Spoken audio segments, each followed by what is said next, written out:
As if they don't have too much on their plates. The Kings of Combat Sports Podcast, John and Wade. They'll talk about the things they did that day. They'll analyze the work of Vince and Triple H. Review-A-SMACKDOwn. Review-A-SMACKDOwn. Review-A-SMACKDOwn. Review-A-SMACKDOwn. Review-A-SMACKDOwn. Review-A-SMACKDOwn. Review-A-SMACKDOwn. John Pollock alongside Wai Ting, and welcome to Review-A-SMACKDOwn Live, 205 Live, talking smack, tape delayed. Pretty much getting to that point. Well, that is the point we're at. Mm-hmm. How are you doing today? I'm pretty good. Yeah, I'm pretty good, full of energy. Yeah. That's great. Supporting. Had some oatmeal. Oh, wow. Yep. You've got an iced coffee. Yeah. Very nice. You have a warm coffee. Yeah, I don't like iced coffee as much. Oh, okay. I like the warmth. Well, I'm not a that's cold good. soul like you that has to start your morning off in the frigidness of a coffee that has been iced. I get enough warmth just from the weather. Oh, so that's nice. I guess I don't. We have a lot to discuss from Tuesday night's show in Atlanta, GA, which became AJ Styles' hometown by default from nearby Gainesville. Close enough. It's like an hour away. Yeah, it's close enough. Why not? Like- You know, Oakville would be your hometown. Hamilton. Sure. Yeah. Why not? Hamilton's own Wai Ting. I mean, Bobby Roode is from Toronto, so, God, the geography on that is just ridiculous. For sure. So, AJ, you knew it was coming. Show kicked off with very much a old Saturday night's main event style of open with the promos from all 5 women involved in tonight's 5-way elimination match. Yeah. Sorry. Before we even start, do you want to talk about this? I could. We have multiple WrestleMania 33 DVDs, which we're not giving away on this show. Oh, we're not. No, So why are they here? they're here to announce that Where are they being given? we're giving them. away? Well, I didn't want to get too confusing with all our contests. So if you watch the Extreme Rules preview this week with Jimmy Corderas, Okay, which is coming out tomorrow. well, I can state now what the contest is. You have to. No, don't say it. Tune into the Extreme Rules preview That's on it. our YouTube channel tomorrow, Thursday, That's for a it. chance to win. That's Done. It. All right. WrestleMania 33 Sorry, DVD. please continue. All right. After I was so politely interrupted.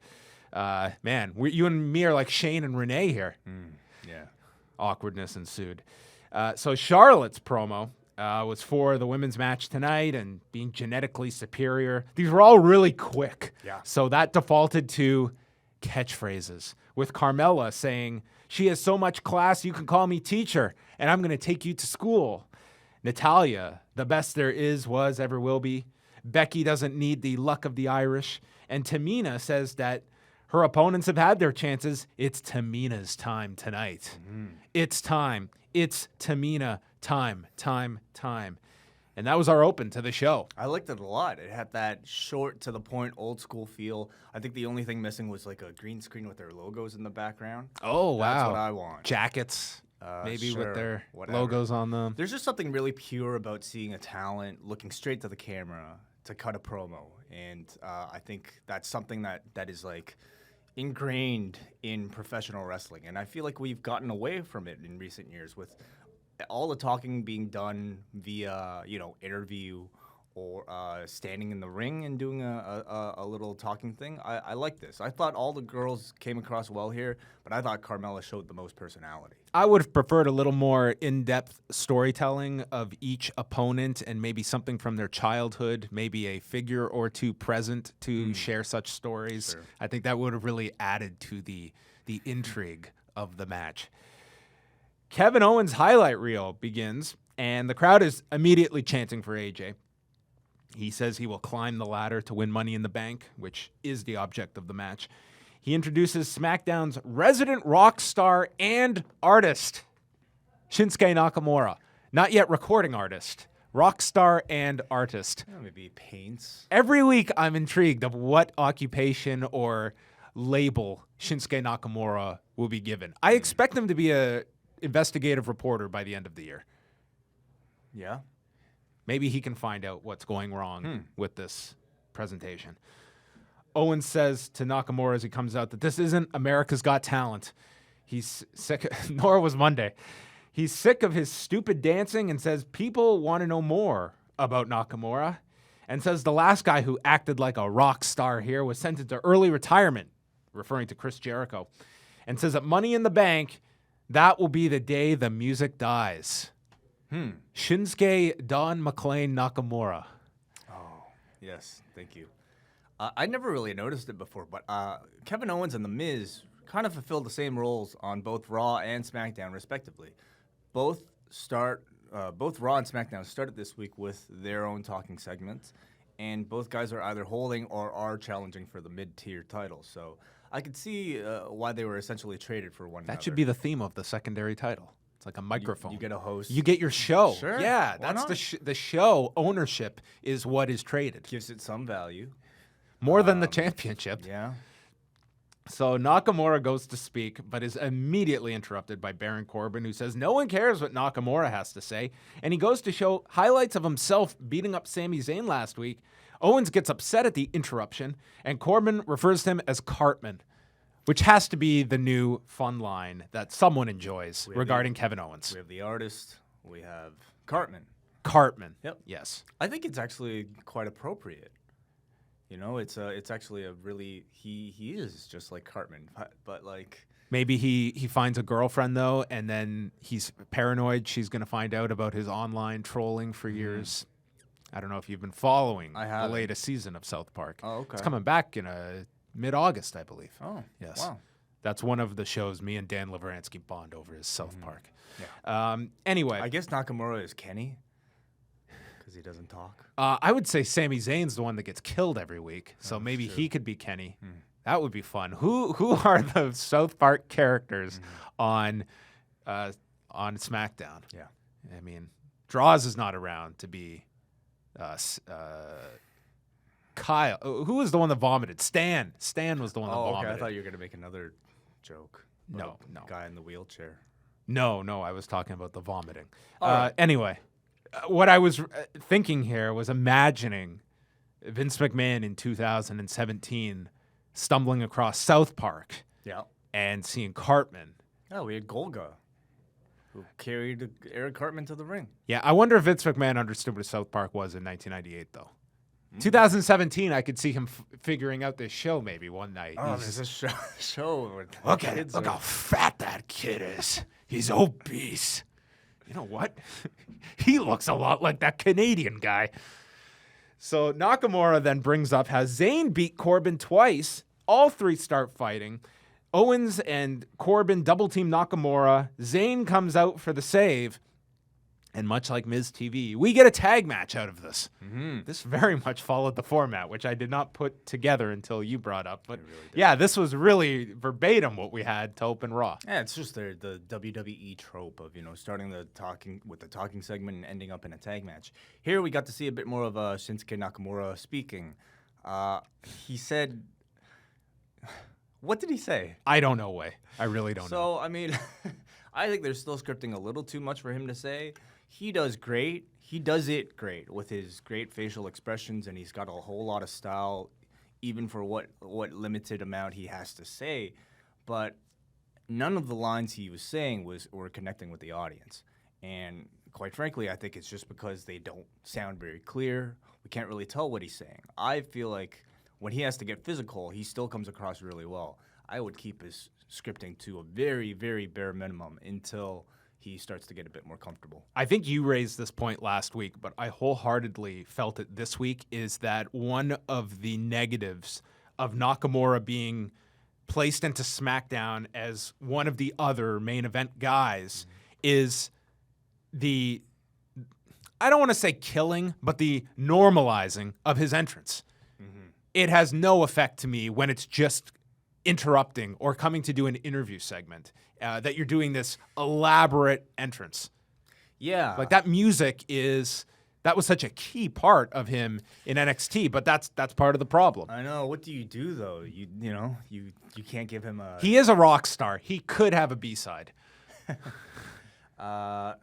I suppose, but you can't really get around that, unfortunately. If Maybe him and Sami Zayn could form an alliance, and they call themselves Shinsuke, and they come out to a remix of Sammy's song.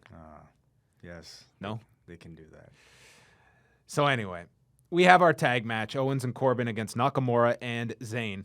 They double-teamed Zayn. Crowd was very quiet for this. This almost felt like they were messing around with the audio again. I mean, like, this felt too quiet, and this happened throughout the night. I'll tell you what's weird is seeing Nakamura do all his big spots, his taunts, do the good vibrations, and to hear almost no crowd reaction. Because this entire time, since he's been back over from New Japan, in NXT, he was over from day one. You know, that was a crowd that was very, at least by reputation, familiar with his New Japan reputation.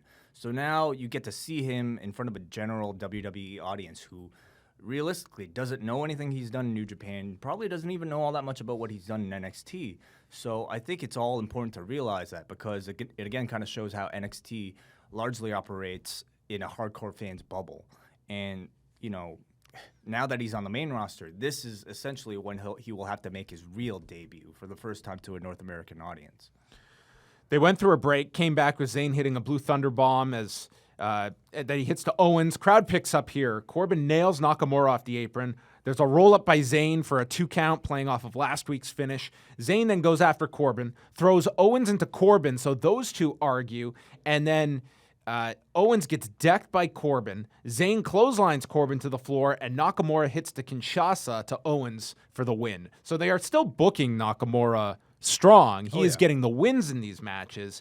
It's just the connection, I feel, to the audience that has not been made. They're doing everything that they've done to build guys up. They're essentially treating him like they're treating Finn Balor. The problem is, though, somebody like a Shinsuke Nakamura, you have to treat very differently. And that's why this whole experiment is really interesting to me. How do you push a guy like him who is so drastically different from anybody they've had on their roster before? They're high on him. I don't want it to come off like we feel that they're giving up on this guy. Quite the opposite. I think they feel that the old way, or at least the pre-Backlash way, didn't work. So now they're doing this and incorporating him more into the show. I thought the pre-Backlash way totally worked. I think they're basing it, though, on the reaction to the match. But that was because the match wasn't great. But I think it's more them having to integrate Nakamura now weekly into their show. They can't afford another Brock Lesnar simply to, appear only at pay-per-views. Yeah, but it was such a rapid change. He got, after this long wait for his first match, they throw out his first TV match on the night of the show they announce it. Yeah. I mean, to me, you had at least a week's build to that. Sure. By the way, I was watching this on the American feed, and so I got the picture-in-picture experience with the new commercials. Yeah, tell us about this, because on Sportsnet 360, they just go to break, like a normal break. In the U.S., they have since added this new feature to hopefully keep people during breaks. So anytime, actually, I wouldn't say for all the matches, but for a select number of matches, including this one on the show, they would go into a picture-in-picture with the match continuing during commercial breaks while you saw ads in the bigger screen. And so, did this hold your attention? It really worked. I mean, like, I as somebody with like mild OCD, like I can't skip through it. I have to watch every single second of the match. So I'm like sitting there, I'm watching it, and of course it's what you'd expect. It's like Sammy selling for the entire commercial break, and all of a sudden they come back from commercial break and he gets his power back, right? But of course the argument is that how much attention are you actually paying to the commercials?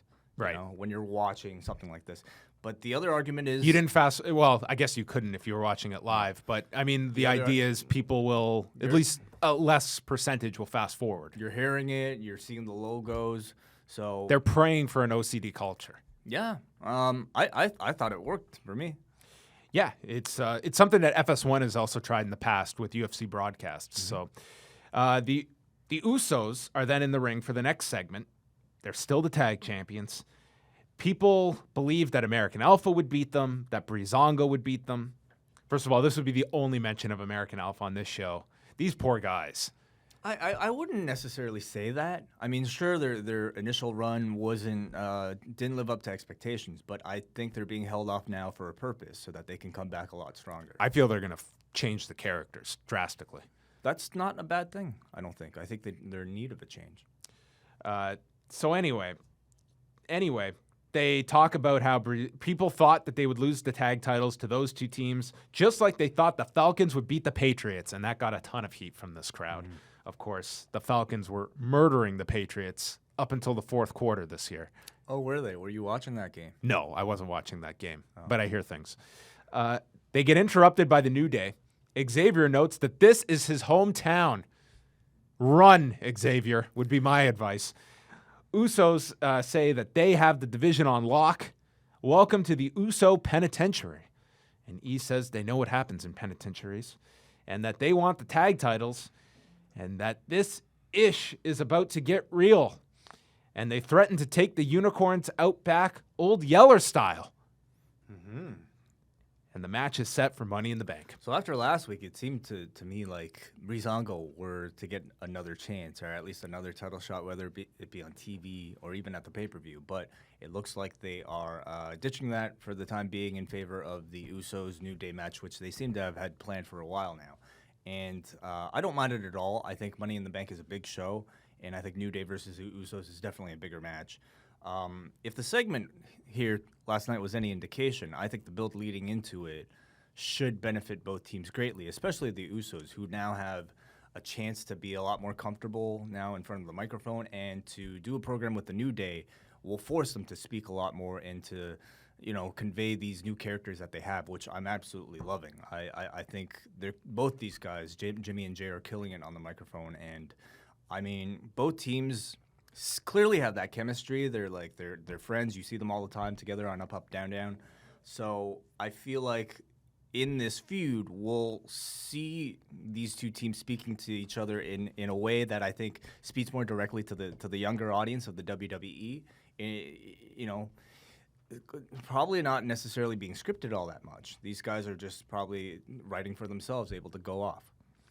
We also have a T-shirt idea if the New Day wins the titles. New Day 1-ish. Ah, that's pretty good. No, it's not. Yeah. They replayed Jinder Mahal, or highlights of Jinder Mahal's Punjabi celebration, and this included coverage of his title across various media outlets in India. This guy felt like a very big deal. I thought this package was great. Great recap. Finally showing some of the reaction on the other side. They took Jinder's rather average promo from last week, and they edited the shit out of it. Yes. Turned it into this amazing speech. Yeah, that was well done. Yeah. I think one of the broadcasters also mentioned Gama Singh, his uncle, in this as well. The Fashion Files was a black and white film, like an old detective movie style, called The Men Who Knew Too Little. And it was Fandango walking down the halls where we hear his inner dialogue. I guess Jeff Hardy maybe this could open the doors for his next character. Anthem doesn't own that one, do they? The inner monologue idea? They might. They might not know that. I don't know if they'll go after them. I don't know if you can for that one. if you can trademark a style of promo. So anyway, they discover that the fashion police department has been destroyed, and we see a silhouette of a woman, which is revealed as Tyler Breeze, and they're both doing their inner thoughts and then realize they can each hear each other. I mean, this is so Naked Gun, but it's amusing with these two. They state they got too close to the tag titles and someone got spooked. And they look at the destroyed set and they find a bottle of cologne, which Fandango tastes, and they have found their next case, which is a match with the clones tonight. Yeah, pretty funny, pretty clever. They took what was supposed to be a filler feud with the Usos before the New Day came back, and they really made something out of that period. And look at them now. I'm glad they're continuing with this. It's clearly something that seems to be working for the both of them, and I would say they're definitely over. At least to a lot more than they used to be. To get a segment like this every week, this is not just go shoot a promo. This is a significant scene that they have to shoot. So they are clearly dedicated to these two getting this little scene every single week. Sure. This took some time to put together. They gave them a chance, and I would say that these two lived up to that chance. And so credit to both of them, and credit to whatever producers or writers helped them with these. I hope that they continue to put a lot more effort into a lot of these backstage segments, and you're starting to see that with Gold Dust. You're starting to see it with R-Truth and their feud. I think when you put work into something, the audience will reciprocate. That is barring when you try, people will acknowledge it. Well, I mean that is also barring a certain "This Is Your Life" segment from Monday. That doesn't always work out, is what I'm saying. But I can't say they didn't put effort into that segment. yeah, but it is working out for Breezango, and I'm glad they're continuing. Next, we were scheduled to have the 5-way women's match. This featured James Ellsworth coming out and insulting the Southern Fried Chicken Giblets of Atlanta to welcome Carmella, the guardian of my galaxy, Ellsworth states.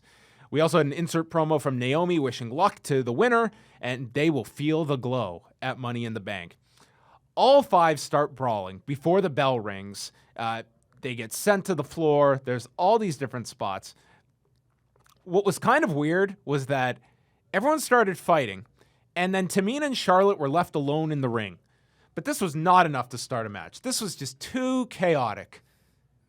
Yeah. How would this have looked any different if a bell had rung? Yeah. Okay. I know. I understood what they had to get to. You have to all at least be in the apron before the match can start, right? Isn't that the official rules? Well, in this kind of 5-way, would we not be getting everyone coming in anyway?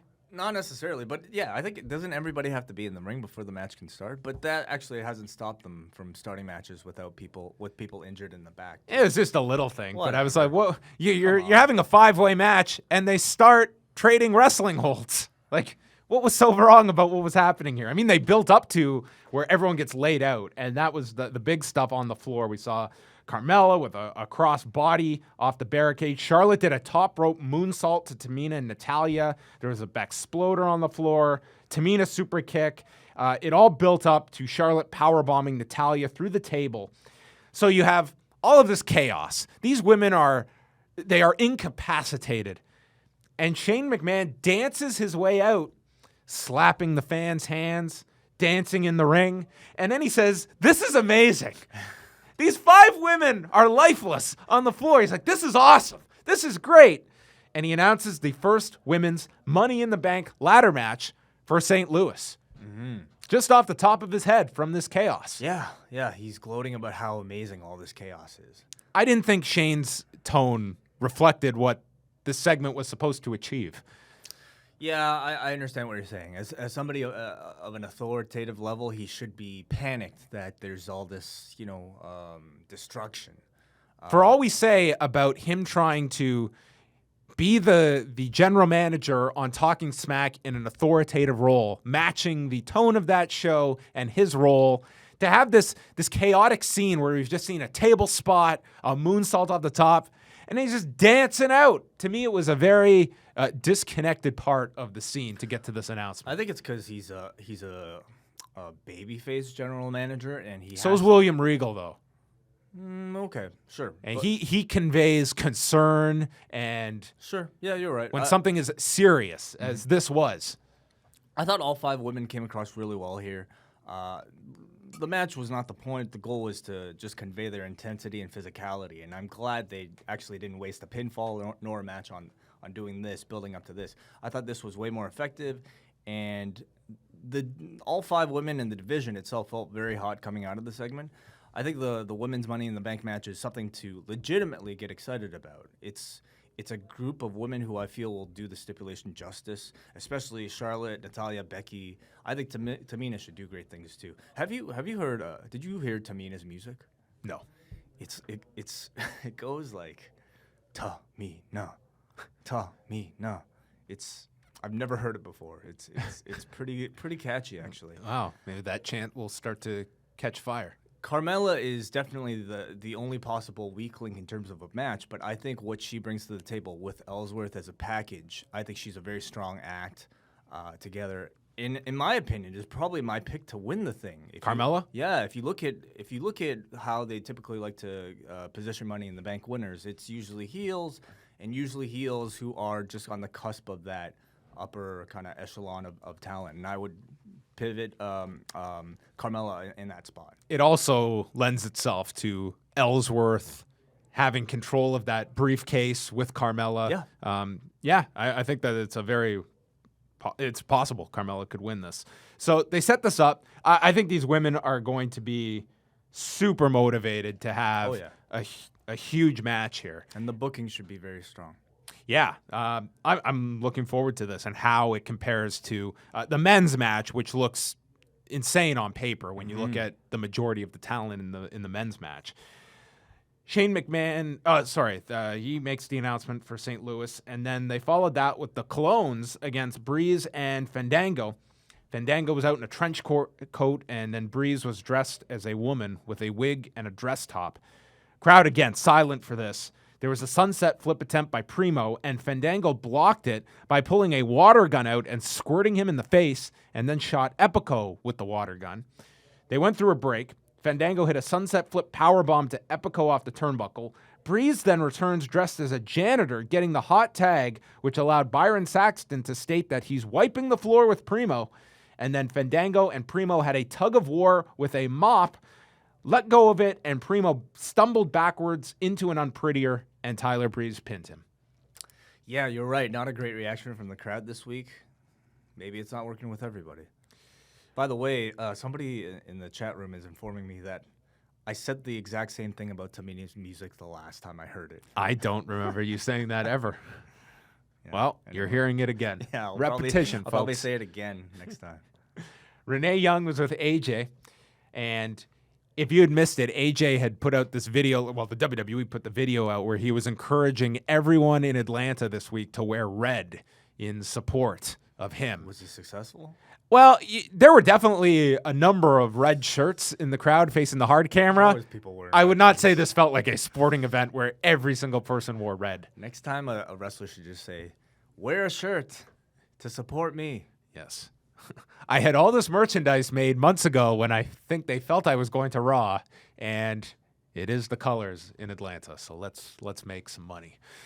So AJ has a match tonight with Dolph Ziggler. He's building up momentum tonight for Money in the Bank, that all-important momentum.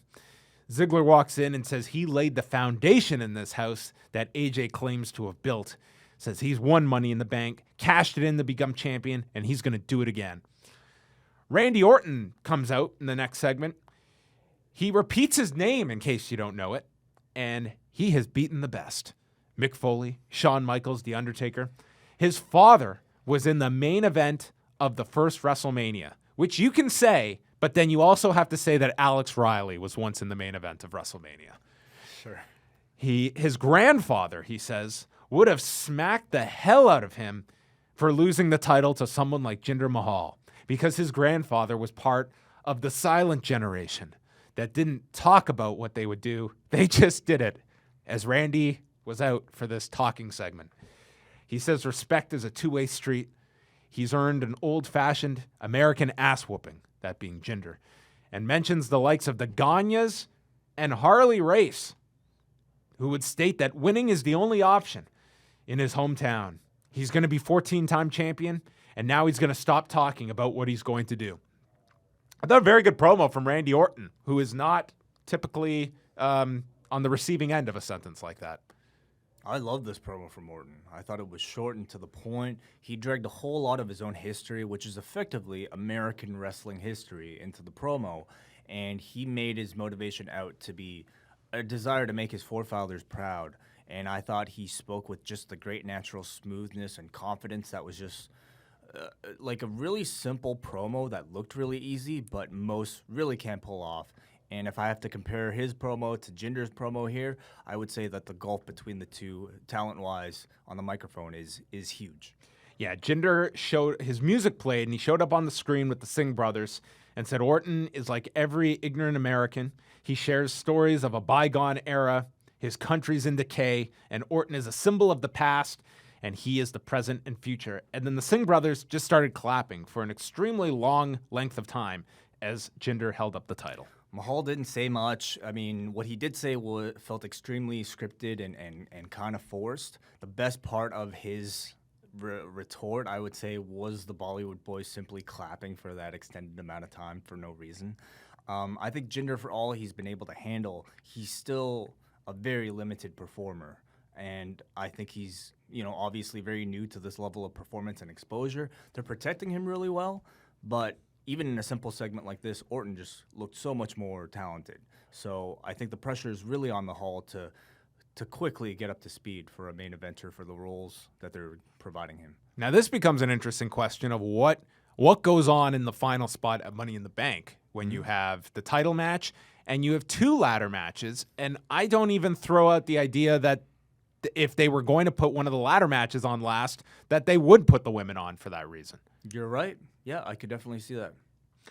I feel one definitely opens the show. Yeah, I also can't. I would say for this show, I don't see Mahal and Orton main eventing. It is in St. Louis, though. True. So there's that fact that that's could true. put that on last. What I if guess. he loses, though? Well, it's his hometown. That's what else could happen. That's why we show up to the shows. They did a 205 Live promo with Swan and Sasha calling Noam Dar and Alicia Fox Team Hot Mess. Next week, Kevin Owens takes on Shinsuke Nakamura. Dolph Ziggler versus AJ Styles was the main event. Styles was all in red for Atlanta. Ziggler throws Styles into the post underneath the turnbuckle, ribs first, as they went through the commercial break. Anything happened during the break? They didn't show this one. Oh. Yeah. Styles hit him with a clothesline, and really, again, crowd was not lively for this at all. Styles teased the Styles Clash, and then Ziggler blocked, tried to use the ropes for leverage during the pin and got caught, and then Styles hit the dreaded fireman's carry neckbreaker.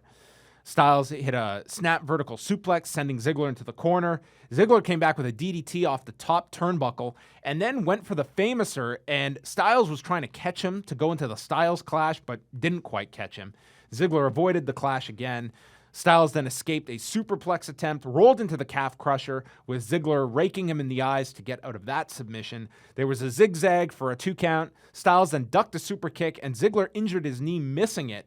Styles goes to the apron, set up for the phenomenal forearm, but gets nailed on the ropes as he was going for the springboard. And then as AJ is staggering up, gets hit with a super kick, and Dolph Ziggler pins Styles, as JBL immediately noted, in his hometown. I mean, I don't have a problem with them putting heat on Dolph. I think, he's definitely the one who needs it the most heading into this match. But for this win to come out of nowhere in Dolph's career trajectory, it's not coming as a result of any type of drastic change. It's not coming as a result of anything, that AJ's changed. To have a win like this over a guy as protected as AJ Styles in a fashion that was pretty clean. I know they Oh, it was clean. AJ tripped off the ropes, but there's nothing wrong with that. Yeah. This was a clean win. To me, it made no sense other than their bullshit hometown thing that they like to do. And even after doing it, they really, I don't feel, hit home how big of an upset this really was. You know what I mean? The show just kind of ended, and Dolph, I think, did a good job of that on Talking Smack. Yes. But as the show went off, it just felt like a really flat ending to the show. Try and get into the head of this, though. You put out this video with the hope of the entire arena in red. Like, that's the goal. You put this video out for this guy that is coming home, and you want the whole crowd in red rallying for this guy in the main event, with our plan to beat him in this main event in front of this crowd that is all there for AJ. Yeah. Like, what a weird thought process. I'm sure, him losing wasn't necessarily the plan when they announced the video, but I'm sure it was just maybe Vince, going to the show, to the TV and saying, you know what, you're losing tonight, AJ. I'm not for it. I wonder what they did in the dark match to kind of make up for it for this crowd. But I'll just say 205 Live probably had a tough task ahead of them following this. Well, let's go into Talking Smack. For those that want to hear our review of 205 Live, that will be on the download portion of Review of SmackDown that you can get at liveaudiowrestling.com. But we will finish up the video portion here, chatting Talking Smack, which, again, featured Renee Young and Shane McMahon. And up first, all the women involved in the Money in the Bank ladder match joined them on the set, and Shane told James Ellsworth to get lost, sent him away. They probably also didn't have enough mics. They definitely had too many people here, as we had 7 people trying to speak.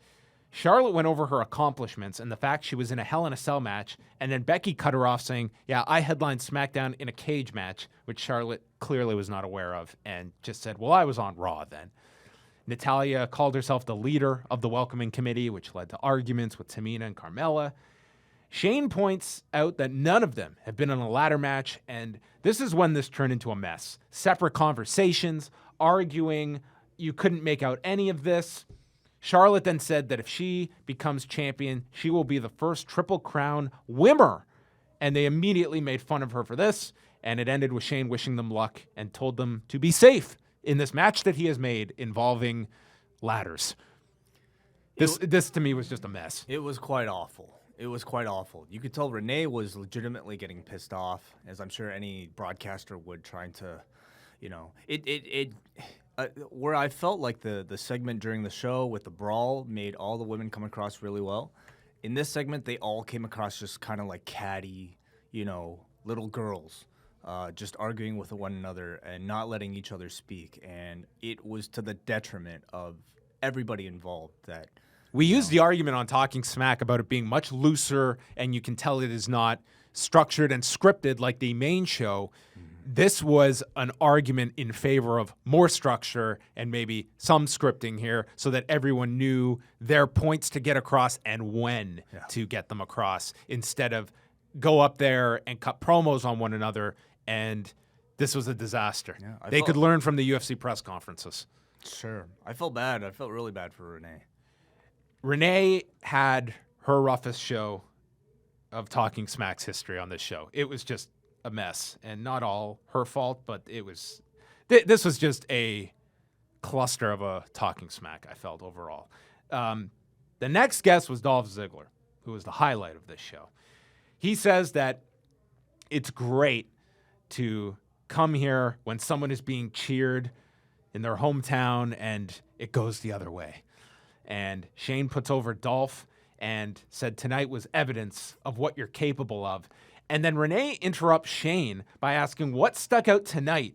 And Shane just turns and gives Renee the look of death. Says, excuse me?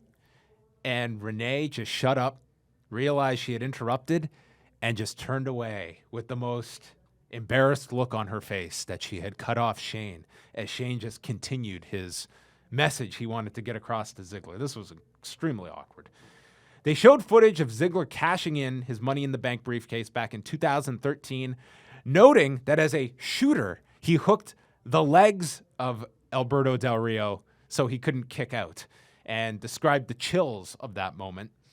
Then Renee goes to speak, and now Shane steamrolls Renee, and he did not let Renee finish her point. These two were just all over each other on this show. They put over the match, how hard you push yourself, and Ziggler says he hasn't been winning a lot lately, but winning this contract would put him back into the picture. Ziggler gets Renee to predict that he is the favorite going into this, noting that Dean Ambrose is now on Raw, and says that everything can change with 1 or 2 big performances just like tonight. And after Ziggler leaves, Shane puts him over huge, as that's the Ziggler that won Money in the Bank in 2012. So I thought Ziggler was great on this show. But other than that, I just felt this was a very awkward and very too much going on this show. Yeah, I would really think twice the next time they decide to put, 5 people on a panel with 7 people altogether on a panel. Is just way too many bodies. I thought Ziggler came across well. He usually does on this show. He comes across great. And I would say, though, it's tough not to kind of come across as a bit of a babyface when you're He was 100% a babyface to me watching this segment. I mean, you were rooting for this guy. when you're simply just kind of talking about your own struggles and how you fought so hard to get to this spot to beat AJ. I wouldn't say it's necessarily a bad thing. You know, it's It has to be consistent, though, with the character on SmackDown. it is consistent. You know, the character on SmackDown is constantly complaining about how he's being overshadowed and overlooked and neglected. But this, to me, wasn't complaining. This was like this underdog story that he was sharing on Talking But Smack. it felt realistic. Let's say a UFC fighter who I think is universally hated. He will do an interview. He or she will do an interview and will probably come across similarly. I don't disagree with you. This feels like a much more natural personality and a more natural interview than a lot of the stuff you see on SmackDown. And Ziggler, to me, is not one of the examples of an overly scripted guy on SmackDown, but you're not getting this kind of interview on SmackDown from Ziggler. Nothing close. Anyway, I thought he was really good on this particular show. So that was Talking Smack, and that is going to wrap it up for the video version of Review a SmackDown. But if you want our thoughts, a whole rundown on 205 Live. Viewer feedback. Yes, and all the feedback. Are we also doing a giveaway? No. Oh, we're not doing that. No. Never mind. Just Okay. the Extreme Rules Just that. preview this week to win the DVDs of WrestleMania 33. So you can check that out at liveaudiowrestling.com. You can subscribe to Live Audio Wrestling on iTunes, and we have all of our shows coming out later this week, including Friday's Review Away, where Jordan Breen of SureDog.com will be in studio with us reviewing the Great American Bash from 1998, and Sunday night, Part 2 with Kenny Omega. He will be chatting about the rematch with Okada coming up at Dominion and the effects on the locker room since the injury to Katsuyori Shibata, and how a lot of guys are going to have to rethink certain elements of the physicality. So that is all coming up. On the YouTube channel, we'll have your preview with Jimmy Corderas coming out tomorrow. On Thursday, yes. Thursday, previewing, what's the name Extreme of the show? Rules is the show on Rules. Sunday. And then on Friday, of course, we have our next Pro Wrestling Crates unboxing. I'm excited for that. All right, so lots of stuff to check out. YouTube.com/Live Audio Wrestling. Subscribe, and you won't miss any videos. That is it for us. We'll chat with you later on this week.